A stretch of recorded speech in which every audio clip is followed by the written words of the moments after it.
하나님께서 오늘 우리에게 주시는 말씀은 여호수아서 6장 12절에서 27절까지의 말씀입니다.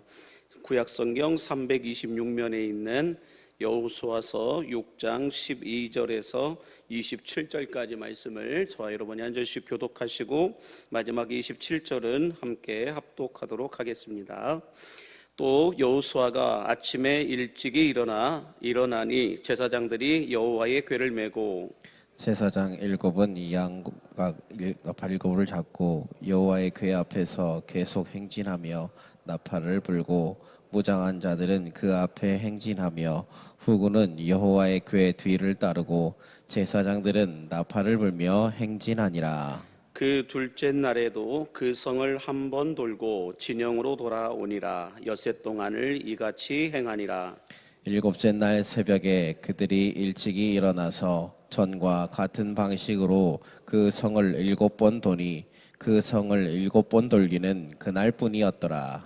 일곱 번째 제사장들이 나팔을 불 때에 여호수아가 백성에게 이르되 외치라. 여호와께서 너희에게 이 성을 주셨느니라.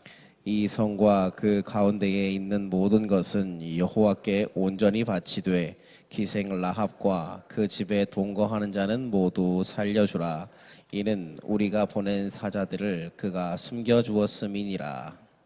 너희는 온전히 바치고 그 바친 것 중에서 어떤 것이든 취하여 너희가 이스라엘 진영으로 바치는 것이 되게 하여 고통을 당하게 되지 아니하도록 오직 너희는 그 바친 물건에 손대지 말라.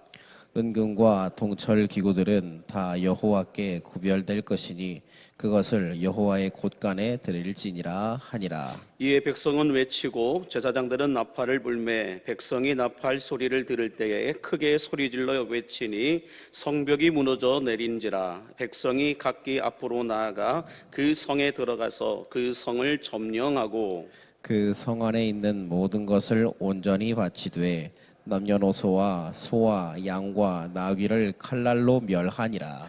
여호수아가 그 땅을 정탐한 두 사람에게 이르되 그 기생의 집에 들어가서 너희가 그 여인에게 맹세한 대로 그와 그에게 속한 모든 것을 이끌어내라 하매 정탐한 젊은이들이 들어가서 라합과 그의 부모와 그의 형제와 그에게 속한 모든 것을 이끌어내고 또 그의 친족도 다 이끌어내어 그들을 이스라엘의 진영 밖에 두고 우리가 그 성과 그 가운데에 있는 모든 것을 불로 사르고 은금과 동철기구는 여호와의 집 곳간에 두었더라.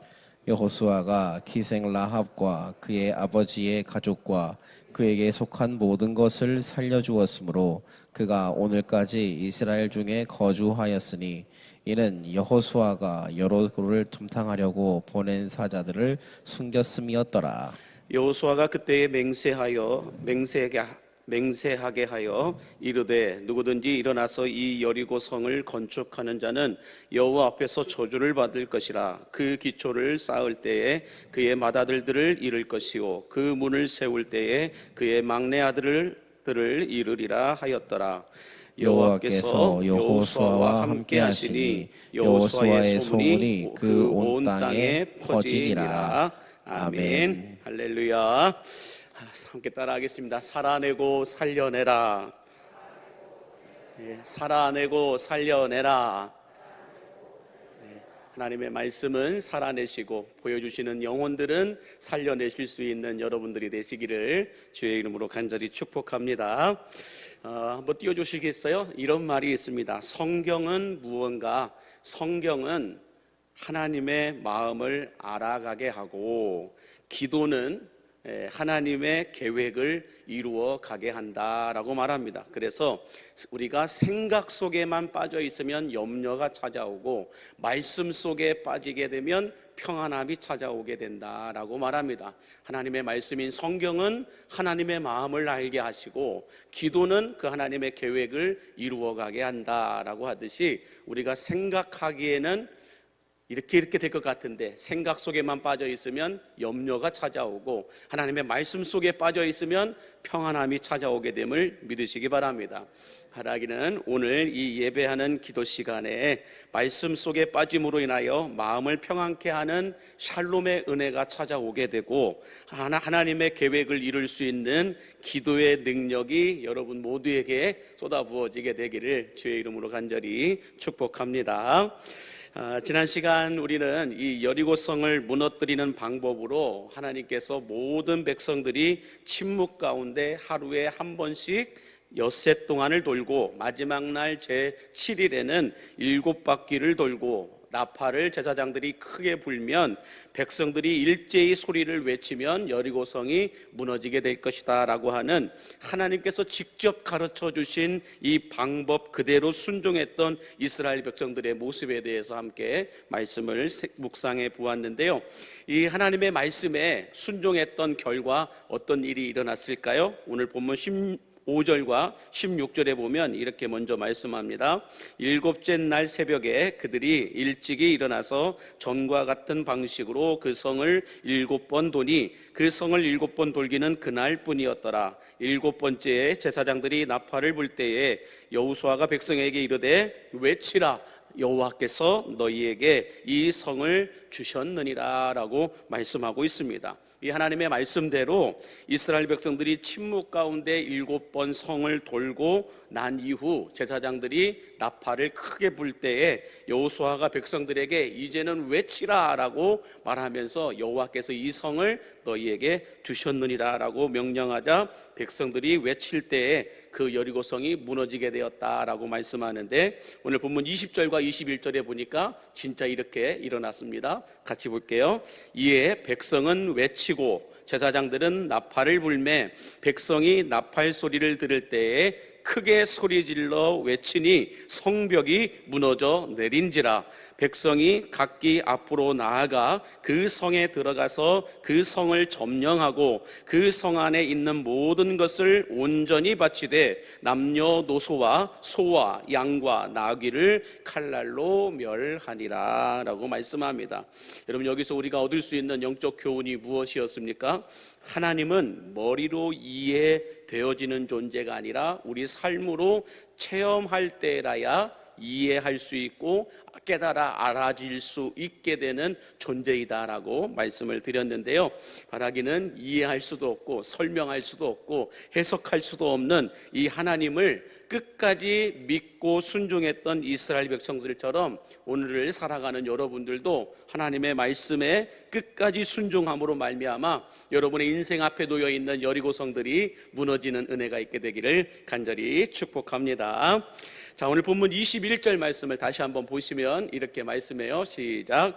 그 성 안에 있는 모든 것을 온전히 바치되 남녀노소와 소와 양과 나귀를 칼날로 멸하니라 라고 말씀하는데 여기에서 중요한 단어가 이거예요. 온전히 바치되라고 하는 말인데 이 온전히 바치되라고 하는 말을 히브리어로는 헤렘이라고 이야기를 하는데 이 헤렘의 뜻은 뭐냐면 진멸시키다, 완전히 멸절시키다 라고 하는 뜻을 가지고 있는 게 헤렘이라고 합니다. 자, 그렇다면 21절 우리가 보았듯이 헤렘, 무엇을 헤렘하라고 하나님께서 말씀하셨나요? 남녀노소와 소와 양과 나귀를 전부 다 칼로 멸하라 라고 말씀하고 있습니다. 참 무서운 말씀이죠. 이 여리고성 안에 살고 있는 모든 남자든 여자든 동물이든 짐승이든 무엇이든지 간에 다 살아있는 것들은 칼로 멸하라 이렇게 말씀하셨다라는 거예요. 다시 말해서 여러분 이 헤렘이라고 하는 이것은 하나도 예외 없이 다 드려야 한다라는 뜻을 가지고 있습니다. 헤렘이라고 하는 것은 하나도 남김없이 다 진멸하라, 하나도 남김없이 온전히 바치라 이런 뜻을 가지고 있다라는 것입니다. 이 헤렘의 대표적인 사건이 여러분 무엇이 있습니까? 이렇게 하나님께서 헤렘하여 모든 것을 온전히 하나님께 바치라, 그리고 그 어떤 것도 하나님께 드려진 것들에 대해서는 인간이 따로 취해서는 안 된다, 인간이 따로 건드려서는 안 된다라고 말씀하셨는데 인간이 건드려 놓은 사건이 하나가 있어요. 헤렘의 대표적인 사건, 우리 여호수아서 우리 다음에 볼 말씀인데 여호수아서 7장 1절 말씀 같이 함께 볼까요? 1절 시작. 이스라엘 자손들이 온전히 바친 물건으로 말미암아 범죄하였으니 이는 유다 지파 세라의 증손 삽디의 손자 갈미의 아들 아간이 온전히 바친 물건을 가졌음이라. 여호와께서 이스라엘 자손들에게 진노하시니라 라고 말씀합니다. 말씀에 보면 온전히 바친 물건으로 범죄하였다, 헤렘했던 말씀, 헤렘하였던 이 온전히 하나님께 바쳤던 걸 가지고 범죄하였다라고 말해요. 누가요? 아간이 온전히 바친 물건을 가져갔다라고 말씀하고 있습니다. 다시 말해서 하나님께 온전히 바쳐진 물건을 아간이 함부로 손을 대었다라고 말씀하고 있는 것입니다. 그래서 오늘 본문 17절과 18절에 보시면 하나님께서 이런 명령을 내려 놓으셨었어요. 같이 함께 보시면 이 성과 그 가운데에 있는 모든 것은 여호와께 온전히 바치되 기생 라합과 그 집에 동거하는 자는 모두 살려두라. 이는 우리가 보낸 사자들을 그가 숨겨 주었음이니라. 너희는 온전히 바치고 그 바친 것 중에서 어떤 것이든지 취하여 너희가 이스라엘 진영으로 바치는 것이 되게 하여 고통을 당하게 되지 아니하도록 오직 너희는 그 바친 물건에 손대지 말라라고 말씀하셨는데, 아간이라고 하는 사람이 여호와께 바쳐진 물건에 손을 대었다라고 말씀하고 있는 것입니다. 그래서 이 말씀대로 본다면 여리고성에 너희가 이제 들어가게 되면은 기생 라합과 그 집에 동거하는 모든 사람들 외에 그 어떤 것도 너희들이 다른 거에 대해서는 손대지 말라. 어떤 보물도 어떤 전리품도 따로 몰래 취하여 놓지 말라라고 말씀을 하셨다라는 거예요. 그런데 이 여리고성의 보물을 욕심내어서 몰래 숨겨둔 자가 있었는데 그 사람이 누구라는 거예요? 아간이라고 하는 사람입니다. 이 아간 때문에 나중에 여러분들 뒤에 가면 어떤 사건이 벌어져요? 아이성 전투에서 패배를 당하게 됩니다. 이 아간이라고 하는 사람 한 사람 때문에 이 공동체 전체가, 이스라엘 백성들 전체가 아이성 전투에서 쓰라린 패배를 경험하게 되는 것을 볼 수가 있습니다. 여러분, 이처럼 모두가 다 온전히 바치는 이 헤렘의 시간을 보내고 있는데 많은 이 아간과 같은 생각을 갖고 있는 분들이 나 하나쯤은 괜찮겠지라는 생각을 가져봐요. 나와 너만 알고 있으면 돼, 누가 알겠어 라고 몰래 숨겨두습니다. 또 난 원래 뭐 이런 사람이야, 뭐 어쩔 거야, 이렇게 그냥 막 나가는 분들도 있어요. 그냥 나 원래 이런 사람이야, 뭐라고 하든 말든 나 지금까지 이렇게 살아왔고 더 이상 바뀌지도 않을 거니까 그냥 나 살고 싶은 대로 내버려둬, 이렇게 생각하는 사람들도 있다라는 것입니다. 그러나 이런 아니란 생각을 하다가 나 하나의 잘못으로 인하여서 공동체 전체가 다 어려운 상황에 빠지게 된다라는 것을 우리는 기억해야 한다라는 거예요. 그래서 여러분, 여기서 우리가 놓치지 말아야 될 이 헤렘이 주는 영적 첫 번째 메시지가 있다고 한다면 무엇일까요? 한번 보여주시면, 하나님께 온전히 드려진 헤렘은 손대지 말아야 한다라는 거예요. 하나님께 온전히 바쳐진 헤렘은 손대지 말아야 돼요. 자, 그러면 하나님께 온전히 바쳐지고 바쳐진 이 헤렘들은 뭐가 있을까요? 하나님께 온전히 바쳐진 헤렘들은 뭐가 있을까? 그 첫 번째는 성도들이 온전히 하나님께 바친 교회 재정이라는 거예요. 교회 재정은 10,000원이든 20,000원이든 50,000원이든 얼마든지 상관없이 기분 따라 인심 뜨듯이 내가 마음대로 쓸 수 있는 것이 아니라는 거예요, 여러분. 하나님께 온 성도들이 마음을 다해서 온전히 바친 거예요. 근데 그것을 내가 내 기분 따라 인심 따라 마음대로 쓸 수 있다? 그런 게 어디 있어요? 아간이 되는 거예요. 아간만 돼서 나만 죽으면 아무 상관이 없어요. 교회 공동체 전체가 다 흔들린다는 거예요, 그걸로 인하여. 그럼 대표적인 사례가 어디에서요? 사도행전에 가면 아나니아와 삽비라 사건이죠. 이 신약의 아간 사건이라고도 말하기도 있는데, 하나님께 온전히 바치기로 헤렘을 약속하였음에도 불구하고 하나님께 온전히 바치겠습니다, 우리도 바나바처럼 우리도 모든 재산과 소유를 팔아서 바치겠습니다라고 이 아나니아와 삽비라가 하나님 앞에 온전히 바치는 헤렘의 시간을 보냈다는 거예요. 헤렘의 시간을 드렸다는 거예요. 그런데 어떻게 해요? 온전히 바치지 못하고 반만 바치게 됩니다. 온전하게 바치지 못하고 반만 바치게 돼요. 온전하게 바쳐지는 이 하나님의 헤렘을 합당하지 않게 반만 드리게 되면서 여러분 어떤 일이 일어나게 됩니까? 세상으로부터 칭송을 받으며 폭발적인 부흥을 하고 있던 이 초대교회가 교회의 중직자였던 아나니아와 삽비라가 성령을 속인 죄로 인하여 그 자리에서 그날 하루에 목숨을 둘 다 잃게 됩니다. 그로 인하여 초대교회가 얼마나 심한 홍역을 치루었는지 모른다라는 거예요. 그러므로 여러분, 하나님께 바쳐진 것들에 대해서는 우리는 여러분들 함부로 손을 대서는 안 된다라는 거예요. 두 번째로 하나님께 온전히 바쳐진 헤렘은 뭐가 있을까요? 그 두 번째는 하나님께 온전히 드리는 헌신과 봉사의 시간이다라는 거예요. 헤렘이라고 하는 건 하나님께 온전히 바친다, 온전히 드린다, 이런 의미로 본다고 한다면 하나님께 우리가 온전히 드리는 게 뭐예요? 헌신과 봉사의 시간들이라는 거예요. 그래서 여러분들 예배를 섬기기 위해 여러분들 맡으신 일들, 교회를 섬기기 위해 맡으신 일들, 그 모두가 다 헤렘입니다. 그래서 예배를 섬기기 위해서 예배에 필요한 사역자들이 있죠. 그 사역자들의 이 온전한 섬김, 이것이 헤렘이라는 거예요.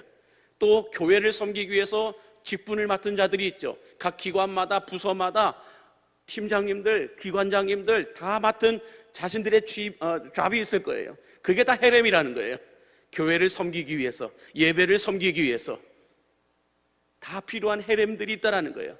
근데 여러분들 이 헤렘을 온전히 바치기로 약속하고 온전히 바치기로 결정해서 우리가 직분을 받을 때도 매년마다 소리 집사님들도 다 선서하고, 다 우리가 교회에 등록할 때에도 선서 다 하고, 이게 뭐예요? 다 헤렘이라는 거예요. 이 헤렘의 시간을 우리가 잘못 손대게 되면 교회가 흔들린다는 거예요. 그래서 여러분, 아무리 큰 배라 할지라도 작은 구멍 하나로 인하여 배가 침몰할 수 있듯이 내가 지켜야 할 직분의 자리, 기도의 자리, 예배의 자리, 섬김과 나눔의 자리를 지켜냄으로 말미암아 우리 광림교회가 그냥 가라앉는 교회가 아니라 앞으로 전진해 나갈 수 있는 교회가 될 수 있기를 주의 이름으로 간절히 축복합니다.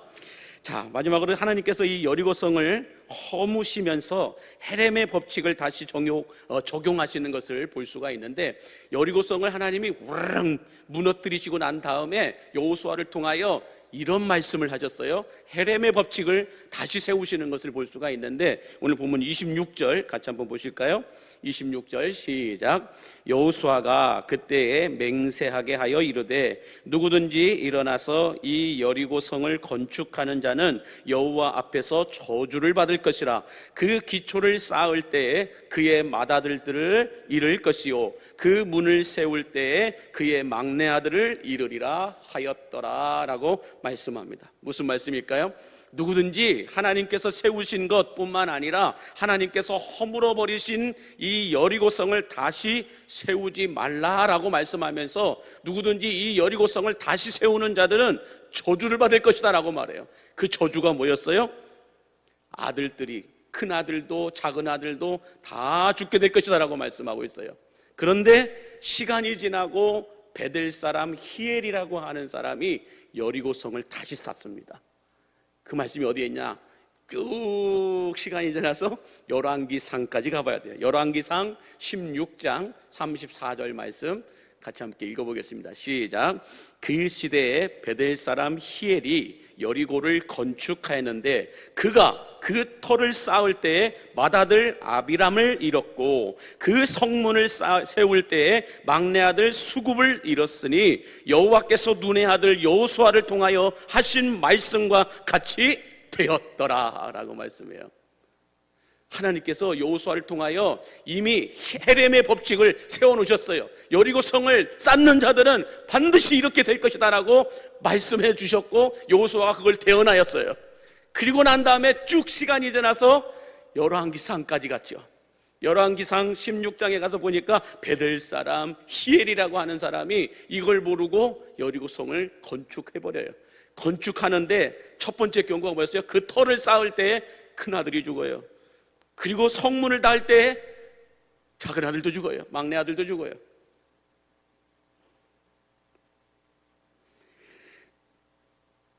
자, 여러분, 우리가 이걸 보면서 놓치지 말아야 될 이 헤렘의 이 영적 메시지 두 번째가 있다고 한다면 무엇이냐? 한번 보여주실까요? 하나님께서 마침표를 찍으신 곳에 쉼표를 함부로 찍지 말라라는 거예요. 하나님께서 마침표를 찍은 거에 대하여서 누구라도 쉼표를 함부로 찍지 말라라고 말씀하고 있다라는 거예요. 이게 무슨 말씀일까요? 하나님께서 이미 아니다라고 거부하신 일들을, 하나님께서 이미 아니다라고 거부한 것들을 다시 끄집어내어서 말하는 제도와 법칙과 규례들을 하나님께서는 히엘의 만행이라고 얘기하고 있다는 거예요. 뿐만 아니라 하나님께서 반드시 해야 한다라고 말씀하시는 것들을 하지 않는 것도 히엘의 만행이라는 거예요. 하나님이 말씀하신 것을 하지 말라고 한 것을 하는 것도 히엘의 만행이고, 하라고 하는 것을 안 하는 것도 히엘의 만행이다라는 거예요. 그래서 하나님이 마침표를 찍으신 것을 함부로 쉼표를 찍지 말고, 하나님께서 쉼표를 찍은 것을 함부로 마침표를 찍지 말라라는 거예요. 자, 그러면 여러분, 하나님께서 찍으신 마침표 중에 가장 큰 헤렘의 마침표가 있다면 뭐가 있을까요? 하나님이 마침표를 찍으신 것 중에 가장 큰 마침표, 헤렘의 마침표가 있다고 한다면 뭐가 있을까요? 그것은 예수 그리스도를 통하여 우리 죄악에 대하여 마침표를 찍으셨어요. 어디에서요? 십자가 위에서. 십자가 위에서 더 이상 이 예수 그리스도를 믿는 자들에 대하여서, 죄에 대하여서는 누구도 말하지 말라라는 마침표를 찍어버리셨어요. 이 은혜가 얼마나 큰지 몰라요. 만약 하나님이 여기서 이 히렘의 마침표를 찍지 않았다고 한다면 우리는 어떻게 될까요? 우리는 수많은 죄악들을 반복해서 또 짓고 또 지으면서 살아갑니다. 그럴 때마다 마귀가 우리들의 이 죄악을 끄집어내어 가지고 계속해서 고소하고 고발하면서 저주를 퍼붓는 이 저주의 쉼표를 계속해서 찍으려고 해요. 그때마다 하나님이 어떻게 한다고요? 마침표를 찍으시는 거예요. 아니라고요. 예수님이 이미 십자가 위에서 마침표를 찍어놨어요. 마침표를 찍으셨어요. 그래서 우리는 예수 믿고 구원받은 자들은 어떻다라는 거예요? 로마서 8장 1절과 2절에서 바울이 이렇게 적어놨어요. 헤렘의 마침표를 시작. 그러므로 이제 그리스도 예수 안에 있는 자에게는 결코 정죄함이 없나니 그리스도 예수 안에 있는 생명의 성령의 법이 죄와 사망의 법에서 너를 해방하였음이니라. 마침표를 찍어 놓으신 거예요. 할렐루야. 그래서 예수 안에 있는 자, 다시 말해서 예수 믿고 구원받은 자들은 결코 정죄함이 없다.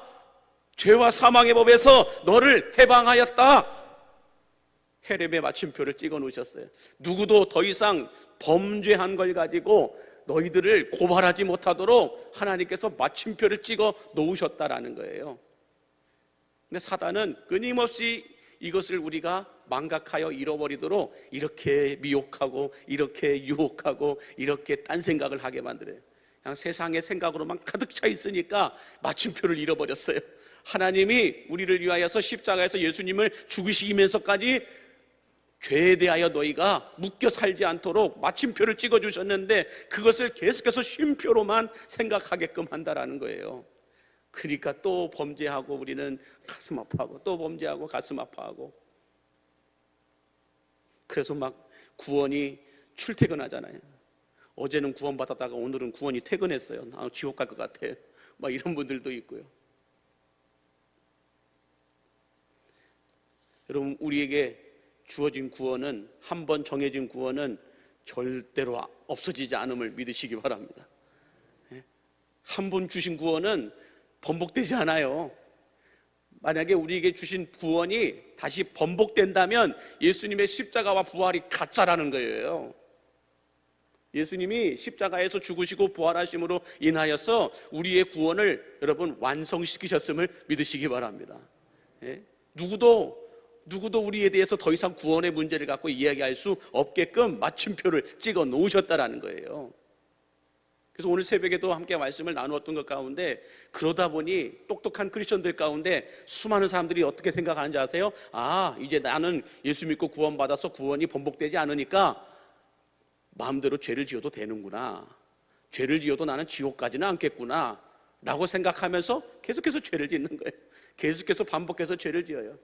뭐 회개하면 되지 뭐, 나는 아무리 이렇게 해도 지옥 가지는 않아 라고 생각하면서 계속해서 구원받았음을 가지고 장난질을 쳐요. 그러나 오늘 아침에 여러분들 나누었던 말씀이 뭐예요? 성화라고 하는, 누리는 구원이라고 하는 게 무엇이냐, 이룬다라고 하는 말씀이 있는데, 구원을 이룬다라고 말씀하는데 이것은 무엇이냐면 캐내다라고 하는 거예요. 캐낸다라는 거예요. 무엇을 캐내냐? 광산 안에 있는, 광산 안에 매장되어 있는 보석과 보물들을 캐낸다라는 거예요. 이것이 무슨 뜻이냐면, 예수 믿고 구원받은 자들만이 구원이라고 하는 이 광산 안에 매장되어 있는 보석들을 캐내어 갈 수 있는 자격을 주셨다라는 거예요.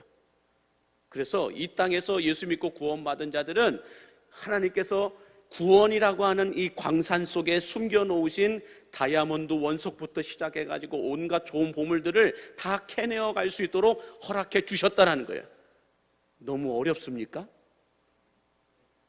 쉽게 말씀을 드린다면, 저기 바지락을 캐러 가야 되는데 바지락 캐러 가려면 아무나 못 들어가잖아요. 허락된 사람만이 들어가서 바지락을 캐갖고 올 수 있다는 거예요. 마찬가지로 허락된 사람만, 예수 믿고 구원받은 사람들만 구원의 광산 속에 들어가서 보물들을 캐내어 가지고 올 수 있다는 거예요. 근데 이 보물을 캐내어 갈 수 있는 사람들이 누구예요? 예수님을 닮아간 사람들이에요. 우리가 구원은 하나님의 은혜로 받았지만 이 구원의 광산 속에 숨겨져 있는 축복은 우리가 신앙생활을 어떻게 하느냐에 따라서 캐내어 갈 수도 있고 구경만 한다라는 거죠. 그래서 여러분들, 우리가 예수 믿고 구원받았다면 어떻게 해야 돼요? 이제는 우리가 축복을 받을 수 있는 권한을 우리가 부여받았다라는 거예요. 그래서 축복을 다 캐내어 가셔야 돼요. 싫으십니까? 축복을 다 캐내어 가셔야 돼요. 근데 이 캐내어 가는 방법은 뭐에 있어요? 이 헤렘에 있다라는 거예요. 열심히 우리에게 주어진 헤렘의 시간들을 통하여서 캐내어 가는 거예요. 내게 맡겨진 헌신의 시간, 봉사의 시간, 섬김과 나눔의 시간, 전도의 시간, 여러 가지 희생의 시간들을 통하여 내게 부어주신 구원의 광산 속에 숨어있는 이 축복들을 캐내어 갈 수가 있다는 거예요.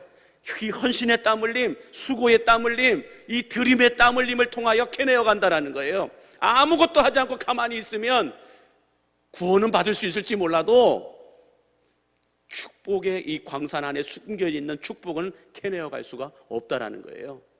그러므로 여러분, 우리는 복 받는 일에 대해서는 양보할 게 없어요. 은혜 받는 일은 양보하는 게 아니에요. 내가 땀 흘려서 뭔가 주를 위하여, 주의 영광을 위하여 할 수 있는 게 뭐가 없을까 고민하면서 남이 시켜줄 때까지 기다리는 게 아니라고요. 직접 가셔야 돼요. 내가 직접 먼저 가야 돼요. 먼저 가서 봉사할 게 있는지 없는지 찾아보고, 이거 하면 안 되겠습니까? 그거 하고 하는 거예요. 그렇게 땀 흘려서 그 수고와 헌신을 함으로 인하여 남이 보든 보지 않든 그 자리에서 헌신하고 봉사하고 희생할 때 주님은 어떻게 한다고요? 축복의 광산 속에 숨어있는 것들을 다 캐내어 갈 수 있도록 주님께서 주신다라는 거예요. 그러면 여러분, 제발 복 좀 받으십시오. 제발 복 좀 받으십시오. 복은 그냥 와서 가만히 앉아서 예배드리고 갔다고 해도 복이 받는 게 아니에요. 헌신의 땀 흘림이 필요해요. 봉사의 땀 흘림이 필요해요. 섬김과 나눔의 땀 흘림이 필요하다고요. 나의 수고가 필요하다라는 거예요. 내가 어떻게 신앙생활을 하느냐에 따라서 복은 주어진다라는 거예요. 그래서 우리 믿음의 선배님들이, 또 우리 부흥 강사분들이 항상 했던 이야기가 뭐예요? 구원은 은혜로 받지만 축복은 남다른 믿음에서 나온다고요. 남다른 믿음을 통하여서 축복은 받을 수 있다라고 말씀들을 하시잖아요. 그러므로 여러분들 복 받기를 원한다면 이것이 성화예요. 누리는 구원. 그래서 복 받기를 원하신다면 여러분들 가만히 앉아 있으면 안 돼요. 구원은 가만히 앉아 있어도 예수 믿으면 돼요. 그러나 축복은 그게 아니라는 거예요. 내가 뭔가 섬김이 있어야 돼요. 나눔이 있어야 돼요. 헌신이 있어야 돼요. 땀 흘림이 있어야 돼요. 내가 주의 나라와 주의 영광을 위하여 하는 무언가가 있어야 된다는 거예요. 나는 아무런 은사도 없어요. 아무런 뭐 할 수 있는 것도 없어요. 왜 없어요? 얼마나 많은지 몰라요. 우리가 교회에서 맡겨진 구역에 청소구역이 있잖아요. 그 청소구역을 일주일에 한 번씩만 왔다 가도 그게 헌신이죠. 남을 위하여서 남들이 예배를 잘 드릴 수 있도록 내가 뭐 도울 수 있는 게 없을까? 고민하면서 보는 거죠. 내가 뭔가 수고할 수 있는 게 없을까? 뭔가 배워서라도 할 수 있는 게 없을까? 그래서 한번 조금씩만 우리가 생각해 봐도요, 내가 가서 축복의 광산에 속에 들어가서 캐낼 것들이 얼마나 많은지 몰라요. 여기 가서 조금 캐내고 저기 가서 조금 캐내고, 야, 여기 가서 섬기고 저기 가서 섬기고, 얼마나 할렐루야예요. 뭔가 대단한 것을 해야만 그것이 여러분 축복을 받는 비결일까요? 아니에요. 어떤 분들은 점심 식사하면서 물 한 컵 떠다 주는 것, 그게 여러분 광산에서 캐낸 거예요. 내가 할 수 있는 게 이거라도 나는 한다고 한다면 그게 복이죠. 그걸 갖고 곱지 않은 시선으로 바라본다면 그것 또한 또 여러분들 헤렘의 희엘의 법 만행이 돼버려요. 헤렘의 축복이 돼야 되는데 희엘의 만행이 돼버려요. 남이 섬기고 남이 나누고 남이 베풀고 남이 헌신하는 이런 것들을 보면서 곱지 않은 시선으로 바라본다, 희엘의 만행이 되는 거예요. 그러나 남이 보든 안 보든 내가 주의 나라와 영광을 위하여서 성도들을 섬기고 성도들이 신앙생활 열심히 할 수 있게끔, 성도들이 예배생활 열심히 할 수 있게끔, 성도들이 즐겁고 신앙생활 기쁘게 할 수 있게끔 뭔가 섬길 수 있는 것이 없다면 그냥 즐겁게 웃고라도 다니세요. 그래서 즐겁게 웃고 다니시는 거예요. 즐겁게 친절하게 대해주시는 거예요. 인사만 잘해도, 웃고만 다녀도 사역자예요. 교회 왔는데 온 성도들이 다 그냥 지옥에 있는 것처럼 인상 찌푸리고, 누구 예배드리면 조금만 떠들면 이렇게 한다는 건 희엘 만행이 돼버리는 거예요. 그냥 그냥 웃어주는 거, 이것만으로도 여러분들 엄청난 사역자인 거예요. 그래서 예배를 드릴 때도 이 예배당 밖으로 나가도, 건물 밖으로 나가도 하하하 호호호 야 이렇게 웃어주는 것만으로도 여러분들 헤렘의 축복인 거예요. 그게 사역자예요. 꼭 어떤 은사를 가지고 기술력을 가지고 뭔가 이 앞에 보이는 데서 뭔가를 해야 되고, 그것만이 여러분들 헤렘의 축복이 아니라는 거예요. 이것도 저것도 못할 것 같으면 내가 오늘은 더 밝게 웃어야지, 그래가지고 집에서 나오기 전에 한 번 더 그려놓고 이렇게 해가지고 더 예쁜 모습으로, 그냥 옷도 그냥 집에서 입던 거 입는 거 나온 게 아니라 좀 깔끔하게 딱 입고 나와갖고 오늘은 내가 한 100명한테만 웃어줘야지, 만나면서 안녕하세요 안녕하세요 인사하면서 그냥 밝게 돌아다니시면서 교회에서 식당에 가도 여기에 가도 저기에 가도 그냥 웃으시면서 하이 하면서 애기들 보면은 저리 가 이렇게 하는 게 아니라 바이바이부터 해주고 뭔가 이렇게 밝게 해주는 것, 이것이 여러분들 헤렘의 축복인 거예요. 구원은 그냥 은혜로 받았어요. 자랑할 게 없다고요. 그렇다면 축복은 남다른 신앙생활에서 나와요. 섬김과 나눔과 베품과, 이게 얼마나 여러분들 복 있는 것인지 몰라요. 다 그래서 야 콩이 잘 자랐네, 이거 누구 갖다 주면 좋아하겠다, 콩 삶아갖고 여기 갖다 주고, 상추가 왜 이렇게 빨리빨리 자라, 이거 뜯어가지고 목사님 갖다 주고, 또 이거 뜯어갖고 또 누가 갖다 주면 좋겠다, 누구 갖다 주고, 내가 할 수 있는 이 섬김, 내가 할 수 있는 뭔가 나눔, 이것이 여러분 헤렘의 축복이라고요. 자, 저 교회 가면 뭔가가 따뜻해, 뭔가가 친절해, 뭔가가 기분 좋아져. 이게 여러분들 헤렘의 축복입니다. 구원받은 자들이 축복의 광산에 가서 캐내는 거예요. 가만히 있는 분들한테는 여러분들 아무것도 없어요. 그래서 하나님이 이걸 이스라엘 백성들에게 처음부터 훈련시키셨어요. 여러분, 만나는 누가 내려줘요? 하나님이 내려주셨어요. 거두긴 누가 가서 거둬야 돼요? 우리가 가서 거둬야 돼요. 새벽에 일어났다고 해가지고 만나를 누가 대신 걷어다 주는 게 아니에요. 내 것은 내가 가서 걷어갖고 와야 돼요. 가서 캐내와야 돼요. 가서 걷어와야 돼요. 이게 만나의 축복이잖아요. 매출하게도 내가 가서 걷어와야 된다니까요. 가만히 있으면 누가 갖다 주는 게 아니라고요. 만나의 축복은 내가 가서 걷어야만 가져올 수 있는 거예요. 마찬가지로 우리가 신앙생활하면서 그냥 예수 믿고 구원받았으면 주님 빨리 데려가세요 이렇게 말할 수도 있지만, 아직까지 우리를 이 땅에 남겨두신 이유가 뭐예요? 복 받고 누리라고요. 복 받고 누리라고. 그 복 중에 최고의 복은 뭐예요? 예수 믿지 않는 사람들을 주께로 이끄는 거예요. 그게 최고의 복인 거예요. 그래서 우리가 7월 7일 새 생명 만남의 날을 통하여서 정말로 예수 믿고 구원받을 사람들에게 사랑의 편지, 그리스도의 편지, 생명의 편지를 써서라도 그들을 주께로 이끌 수만 있다고 한다면 그게 여러분 가장 큰 축복이에요. 그래서 여러분들 교회 안에서 뭐 할 일이 없다라고 말하지 마세요. 없는 게 아니라 안 보이는 거예요. 모르는 거고 못 찾는 거예요. 축복의 광산소에서 내가 할 수 있는 게 뭐가 있을까? 가만히 생각해 보면 쓰레기통에 반드시 여러분들 쓰레기통 다 집어넣지 않고 옆에 한두 개 떨어진 거 있어요. 내가 저것만은 내가 꼭 집어넣는다. 그래갖고 오고 가면서 쓰레기 넣는다. 쓰레기 넣는 거. 또 여러분들 우리 교회 주변에 주차장을 우리만 쓰는 게 아니잖아요. 얼마나 많은 사람들이 쓰는가 보니까 담배꽁초가 왜 이렇게 많은지 모르겠어요. 주변에 담배꽁초만 하나 잘 집어도 그것이 여러분들 축복의 광산에서 캐내는 거라니까요. 관리 집사님이 할 일인가요? 아니에요. 보이는 사람이 할 일이에요. 보여주셨다는 것은 축복을 캐내라는 거예요. 그러면서 이제부터는 주변에 담배꽁초가 보인다. 오, 케바리, 저 축복의 광산이다. 내가 집어서 버려야지. 오, 케바리 꽁초 해가지고 다 줍는 거예요.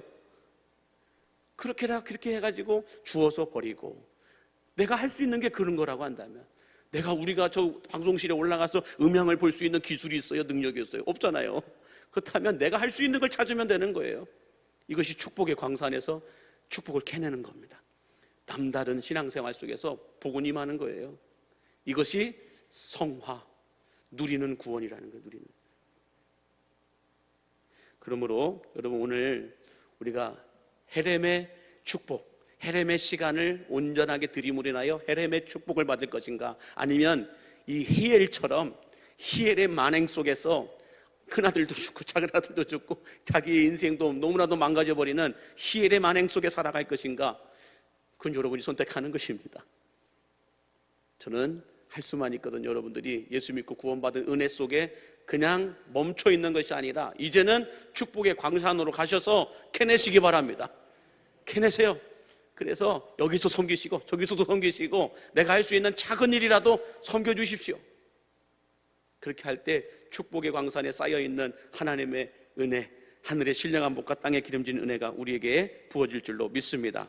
바라기는 우리 모두가 십자가 헤렘 아래에서 죄사함 받은 존재라는 것을 기억하면서 이 마귀의 마침표에 속지 말고 하나님의 마귀의 쉼표에 속지 말고 하나님의 마침표를 우리가 누리면서 살아갈 수 있는 은혜가 있게 되기를 간절히 바랍니다. 찬양팀 나와주시고요. 기도하겠습니다.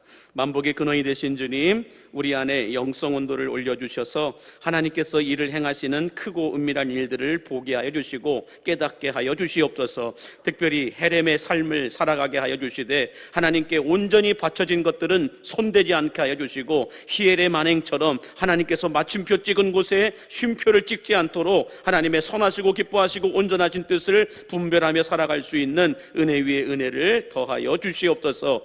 어둠의 권세가 우리들의 과거의 죄악을 가지고 고발한다 할지라도 하나님께서 찍어 놓으신 헤렘의 십자가 마침표를 붙잡고 하늘의 신령한 복과 땅의 기름진 은혜를 누리며 살아갈 수 있는 우리 광림의 가족들 되게 하여 주옵소서. 구원은 하나님의 은혜로 받았지만 축복은 남다른 믿음과 신앙생활에서 얻을 수 있다라고 말씀하고 있듯이, 하나님, 이제는 내가 주님의 나라와 주의 영광을 위하여 예배를 위하여 섬길 것이 뭐가 있는가, 교회를 위하여 섬길 것이 무엇이 있는가, 성도들을 위하여 내가 헌신하고 봉사할 것이 무엇이 있는가를 생각하면서 하나님 섬기고 나누고 베풀므로 인하여 하늘의 신령한 복과 땅에 기름진 이 축복의 광산에 숨겨져 있는 보석 같은 하나님의 은혜들을 체험하고 누리며 살게 하여 주시옵소서. 예수님의 이름으로 축복하며 기도하옵나이다. 아멘.